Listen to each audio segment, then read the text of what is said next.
রয়েছে এই মুহূর্তের হাতে পাওয়া সর্বশেষ নিউজ আপডেটগুলো। গাজায় ত্রাণ প্রবেশ যুদ্ধবিরতির সঙ্গে যুক্ত নয় বললেন সৌদি পররাষ্ট্রমন্ত্রী। সৌদিতে সড়ক দুর্ঘটনায় 9 বাংলাদেশির মর্মান্তিক মৃত্যু। বেলারুশে কর্মসংস্থানের নতুন দিগন্ত, পাকিস্তান থেকে 1.5 লাখ দক্ষ কর্মী নিয়োগের চুক্তি। পারমাণবিক চুক্তি না হলে ইরানের সামরিক পদক্ষেপের হুমকি ট্রাম্পের। ইরানের পারমাণবিক অস্ত্র থাকতে পারে না, ট্রাম্পের কঠোর বার্তা। ফ্লোরিডায় ছোট বিমান বিধ্বস্ত, নিহত 3। ফিলিস্তিনপন্থী বিক্ষোভে অংশ নেওয়া কলম্বিয়া বিশ্ববিদ্যালয়ের ছাত্রকে যুক্তরাষ্ট্র থেকে বহিষ্কারের সম্মতি। গাজায় শিশুদের গণহত্যা, বিশ্ব নিরাপত্তার দায় কার? এতক্ষণ দেখছিলেন সংবাদ শিরোনাম, এখন আসছে বিস্তারিত খবরে। গাজায় ত্রাণ প্রবেশ যুদ্ধবিরতির সঙ্গে যুক্ত নয় বললেন সৌদি পররাষ্ট্রমন্ত্রী। সৌদি আরবের পররাষ্ট্রমন্ত্রী ফিজ ফয়সাল বিন ফারহান গাজায় ত্রাণ সরবরাহকে যুদ্ধবিরতির সঙ্গে সংযুক্ত না করার আহ্বান জানিয়েছেন। তিনি বলেন, গাজার জনগণের মৌলিক চাহিদা পূরণে ত্রাণ সরবরাহ অব্যাহত রাখা উচিত, তা যুদ্ধবিরতির শর্ত সাপেক্ষ নয়। শুক্রবার তুরস্কের আন্টালিয়ায় অনুষ্ঠিত আরব ইসলামিক মন্ত্রী পর্যায়ের কমিটির বৈঠকের পর এক যৌথ সংবাদ সম্মেলনে তিনি এসব কথা বলেন। এ সময় তিনি আন্তর্জাতিক সম্প্রদায়ের প্রতি আহ্বান জানান ইসরায়েলের ওপর চাপ প্রয়োগ করে গাজায় ত্রাণ সরবরাহ নিশ্চিত করতে। প্রিন্স ফয়সাল বলেন, মানুষ যদি খাদ্য, পানি, বিদ্যুৎ না পায় এবং যদি তারা ক্রমাগত সামরিক বোমাবর্ষণের হুমকির মুখে থাকে, তবে সেটি স্বেচ্ছায় প্রস্থান নয়, এটি এক ধরনের জবরদস্তি।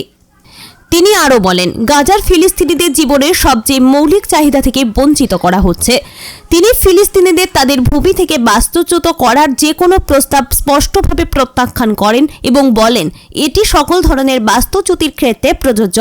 এছাড়া তিনি মিশর ও কাতারের যুদ্ধবিরতি আলোচনায় প্রচেষ্টার প্রশংসা করেন। সৌদিতে সড়ক দুর্ঘটনায় 9 বাংলাদেশির মর্মান্তিক মৃত্যু। সৌদি আরবে ভয়াবহ এক সড়ক দুর্ঘটনায় প্রাণ হারিয়েছেন অন্তত 9 জন বাংলাদেশি। তারা একটি প্রাইভেট গাড়িতে করে মদিনা থেকে রিয়াদের উদ্দেশ্যে রওনা হয়েছিলেন।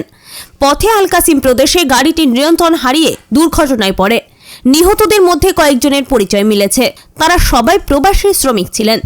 দুর্ঘটনার খবর পেয়ে সৌদি পুলিশ দ্রুত ঘটনাস্থলে পৌঁছে উদ্ধার কাজ চালায়। মৃতদেহগুলো আল কাসিম এলাকার একটি হাসপাতালের মর্গে রাখা হয়েছে। সৌদিতে নিযুক্ত বাংলাদেশের রাষ্ট্রদূত ডক্টর মোহাম্মদ জাবেদ পাটোয়ারি নিশ্চিত করেছেন যে ঘটনাটি খুবই মর্মান্তিক। তিনি নিহতদের পরিবারগুলোর সঙ্গে যোগাযোগ করে প্রয়োজনীয় সহায়তা প্রদানের আশ্বাস দিয়েছেন। প্রাথমিকভাবে ধারণা করা হচ্ছে অতিরিক্ত গতির কারণে চালক গাড়ির নিয়ন্ত্রণ হারান। সৌদি কর্তৃপক্ষ তদন্ত শুরু করেছে এবং দুর্ঘটনার প্রকৃত কারণ উদ্ঘাটনে কাজ চলছে। এই ঘটনায় প্রবাসী বাংলাদেশিদের মধ্যে শোকের ছায়া নেমেছে। নিহতদের মরদেহ দ্রুত দেশে পাঠাতে বাংলাদেশ দূতাবাস প্রয়োজনীয় পদক্ষেপ নিচ্ছে। এই দুর্ঘটনা আবারও স্মরণ করিয়ে দিল বিদেশি কর্মরত বাংলাদেশিদের নিরাপত্তার নিশ্চিতকরণ কতটা জরুরি। বেলারুশে কর্মসংস্থানের নতুন দিগন্ত, পাকিস্তান থেকে 1.5 লাখ দক্ষ কর্মী নিয়োগের চুক্তি। পাকিস্তানের প্রধানমন্ত্রী শাহবাজ শরীফের বেলারুশ সফরকালে 2 দেশের মধ্যে একাধিক গুরুত্বপূর্ণ চুক্তি সমঝোতা স্মারক স্বাক্ষরিত হয়েছে। এর মধ্যে উল্লেখযোগ্য হল বেলারুশে 1,50,000 দক্ষ পাকিস্তানি কর্মী নিয়োগের সিদ্ধান্ত। প্রেসিডেন্ট আলেকজান্ডার লুকাশেঙ্কো ও প্রধানমন্ত্রী শাহবাজ শরীফের বৈঠকে এই সিদ্ধান্ত গৃহীত হয়, যা শীঘ্রই পূর্ণাঙ্গ কৌশল নির্ধারণের মাধ্যমে বাস্তবায়িত হবে। চুক্তিগুলোর মধ্যে রয়েছে স্বরাষ্ট্র মন্ত্রণালয়ের মধ্যে সহযোগিতা ও প্রত্যাবাসন সংক্রান্ত চুক্তি, প্রতিরক্ষা মন্ত্রণালয়ের সহযোগিতা চুক্তি, 2025 থেকে 27 সালের সামরিক প্রযুক্তি সহযোগিতার রেডম্যাপ, পরিবেশ সুরক্ষা, ডাক পরিষেবা, বাণিজ্য উন্নয়ন, ব্যবসায়িক সহায়তা ও বিভিন্ন শিল্প খাতে সহযোগিতা। এছাড়া কৃষি, খাদ্য নিরাপত্তা ও শিল্প ও বিদ্যুৎ চালিত বাস তৈরির যৌথ প্রকল্পে সমঝোতা স্মারক স্বাক্ষরিত হয়েছে। প্রধানমন্ত্রী শাহবাজ শরীফ বলেন, আন্তর্জাতিক মানদণ্ডে প্রশিক্ষিত এবং জাতীয়ভাবে স্বীকৃত দক্ষ পাকিস্তানি কর্মীরা বেলারুশের জন্য একটি মূল্যবান সম্পদ হবে। প্রেসিডেন্ট লুকাশেঙ্কো উল্লেখ করেন, বেলারুশ পাকিস্তানের সঙ্গে বহুমুখী সম্পর্ককে গুরুত্ব দেয় এবং এই সফরের মাধ্যমে নতুন দ্বার উন্মোচিত হবে। বেলারুশ সফর শেষে প্রধানমন্ত্রী শাহবাজ শরীফ লন্ডন পৌঁছয়, যেখানে তিনি স্বাস্থ্য পরীক্ষা ও বড় ভাই নওয়াজ শরীফের সঙ্গে সাক্ষাৎ করেন। এরপর তিনি পাকিস্তানে ফিরে প্রবাসী পাকিস্তানিদের সম্মেলনে অংশ নেবেন। পারমাণবিক চুক্তি না হলে ইরানের সামরিক পদক্ষেপের হুমকি ট্রাম্পের। ইরানের পারমাণবিক কর্মসূচি নিয়ে যুক্তরাষ্ট্র ও ইরানের মধ্যে উচ্চ পর্যায়ের আলোচনা শুরু হয়েছে। এই প্রেক্ষাপটে মার্কিন প্রেসিডেন্ট ডোনাল্ড ট্রাম্প হুঁশিয়ারি দিয়েছেন, যদি নতুন চুক্তি না হয় তবে সামরিক পদক্ষেপ নেওয়া হবে। 2018 সালে ট্রাম্প প্রশাসন ইরান পারমাণবিক চুক্তি থেকে সরে আসার পর এটি দুই দেশের মধ্যে সর্বোচ্চ পর্যায়ের আলোচনা।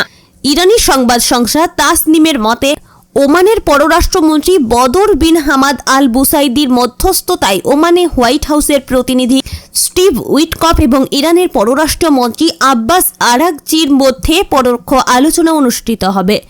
ট্রাম্প ঘোষণা দিয়েছেন যে শনিবার থেকে ইরানের সঙ্গে সরাসরি আলোচনা শুরু হবে, তবে ইরানি সরাসরি আলোচনার বিষয়টি প্রত্যাখ্যান করেছে। ট্রাম্পের হুমকি এবং ইরানের প্রতিক্রিয়া মধ্যপ্রাচ্যে উত্তেজনা বাড়িয়ে তুলেছে। বিশ্লেষকরা মনে করছেন, এই আলোচনা সফল না হলে অঞ্চলটিতে নতুন করে সংঘাতের সম্ভাবনা রয়েছে। তারা আশা করছেন কূটনৈতিক প্রচেষ্টার মাধ্যমে একটি সমঝোতায় পৌঁছানো সম্ভব হবে। ইরানে পারমাণবিক অস্ত্র থাকতে পারে না, ট্রাম্পের কঠোর বার্তা। মার্কিন প্রেসিডেন্ট ডোনাল্ড ট্রাম্প ঘোষণা করেছেন, ইরানের পারমাণবিক অস্ত্র থাকা উচিত নয়। ওমানে যুক্তরাষ্ট্র ও ইরানের মধ্যে পারমাণবিক কর্মসূচি নিয়ে উচ্চ পর্যায়ে আলোচনার প্রাক্কালে তিনি এই মন্তব্য করেন। এয়ারফোর্স ওয়ানের সাংবাদিকদের সঙ্গে আলাপকালে ট্রাম্প বলেন, আমি চাই ইরান একটি চমৎকার মহান সুখী দেশ হোক, তাই তাদের পারমাণবিক অস্ত্র থাকতে পারে না। যুক্তরাষ্ট্রের বিশেষ প্রতিনিধি স্টিভ উইটকফ ওমানে ইরানের পররাষ্ট্রমন্ত্রী আব্বাস আরাগচির সঙ্গে বৈঠকের জন্য প্রস্তুতি নিচ্ছেন।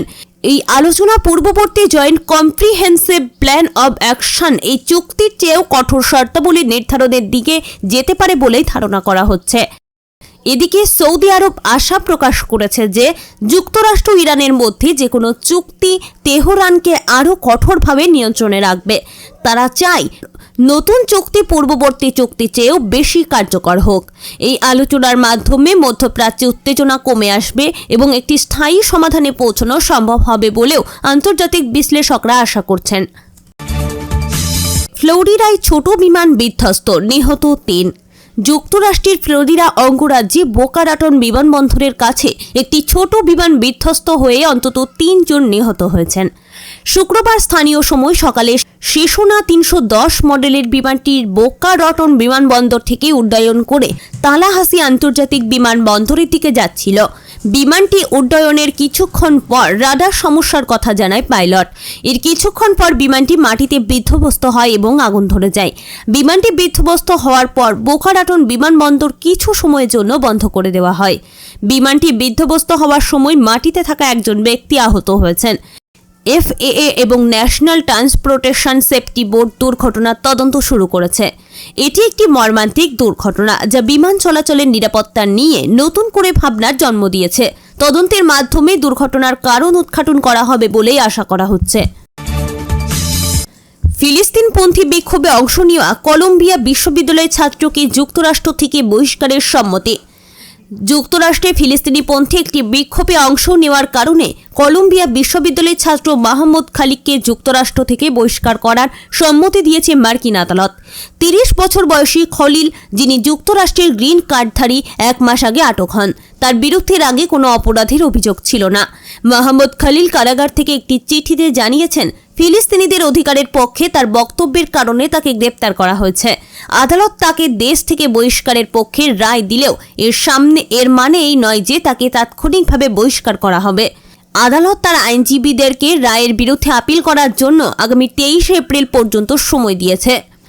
এই ঘটনা আন্তর্জাতিক মহলে নতুন আলোচনা তৈরি করেছে, বিশেষ করে মানবাধিকার ও অভিবাসন নীতির প্রশ্নে।